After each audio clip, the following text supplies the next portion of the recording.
యామిని అయితే పంతులు గారు చెప్పినట్లుగా ఆ అమ్మవారికి అయితే హారతి ఇస్తుంది. హారతి ఇస్తూ ఉండగా ఇంతలో అటువైపుగా టేబుల్ ఫ్యాన్ తిప్పుతారు. తిప్పేసరికి ఆ హారతి అయితే మధ్యలోనే ఆగిపోతుంది. అది చూసి అక్కడ ఉన్న వాళ్ళందరూ కూడా అయ్యో అపచారం అపచారం అంటూ అందరూ కూడా అంటూ ఉంటారు. ఇంతలో అక్కడ ఉన్న యామిని అది చూసి షాక్ అవుతుంది.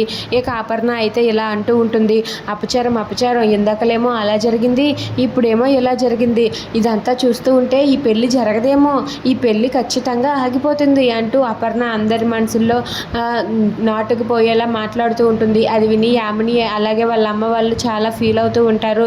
ఇంతలో అక్కడ ఉన్న పంతులు గారు అపర్ణ మాట విని ఇలా అంటూ ఉంటారు, మీరేం బాధపడకండి, ఈ పెళ్ళి ఖచ్చితంగా జరుగుతుంది, ఈ పెళ్ళి జరిగే బాధ్యత నాది, ఎందుకంటే మళ్ళీ నేను ముహూర్తం పెడతాను, ముహూర్తం పెట్టి మళ్ళీ వీళ్ళిద్దరికీ పెళ్లి జరిగేలా చేస్తాను, ఖచ్చితంగా ఈ పెళ్లి జరుగుతుంది, జరిగే తీరుతుంది అంటూ పంతులు గారు అంటారు. అది వినగానే అక్కడ ఉన్న అపర్ణ వాళ్ళైతే ఒక్కసారిగా షాక్ అయిపోతారు. ఇక యామిని అయితే అది చూసి చాలా సంతోషిస్తుంది.